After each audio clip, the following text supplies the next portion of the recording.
Hai semua. Kami dari kelompok Pancasila Bidang Hukum akan memulai presentasi kami.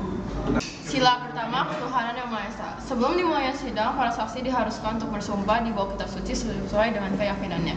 Sila kedua, kemanusiaan yang adil dan beradab. Setiap warga negara Indonesia di mata hukum semuanya sama derajatnya, baik presiden maupun rakyat. Sila ketiga, persatuan Indonesia. Setiap warga negara wajib menjaga marwah dari lambang negara dan yang menghinanya akan dikenakan hukum sesuai yang tertulis. Sila keempat, kerakyatan yang dipimpin oleh hikmat kebijaksanaan dalam permusyawaratan perwakilan. Pembuatan undang-undang di DPR diutamakan secara musyawarah dan mufakat. Sila kelima, keadilan sosial bagi seluruh rakyat Indonesia. Warga negara Indonesia yang kurang mampu dalam ekonomi, maka pemerintah wajib membantu sesuai undang-undang yang sudah ditetapkan. Contohnya seperti KJP, BPJS, dan juga BLT, bantuan langsung tunai. Oke, sekarang kita akan masuk ke tindakan mengancam. Jadi yang pertama adalah rasisme agama. Dan ini menyimpang sila ke-1. Nah, jadi kasus ini tentang kasus pembubaran ibadah mahasiswa Katolik di Universitas Pamulang. Nah, kejadian ini terjadi ketika para mahasiswa itu sedang melakukan ibadah rosario di rumah salah satu warga. Nah, para tersangka itu diduga melakukan intimidasi dan menghentikan ibadah secara paksa.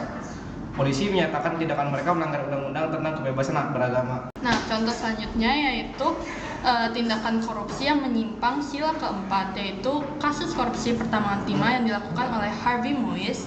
Dia tertangkap merugikan uang negara sebanyak 271 triliun rupiah.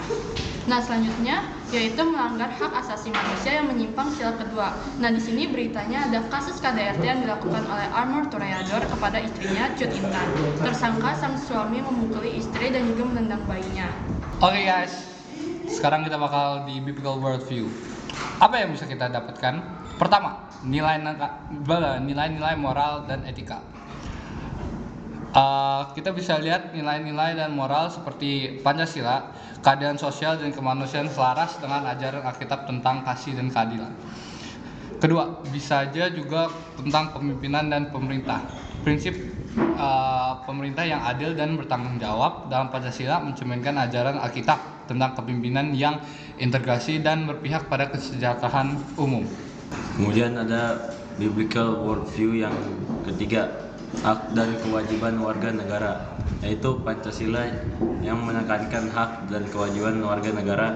Kewajiban warga negara sejalan dengan tanggung jawab moral menurut Alkitab untuk terlibat dalam membangun masyarakat yang adil dan harmonis. Nah, selanjutnya toleransi dan kerukunan.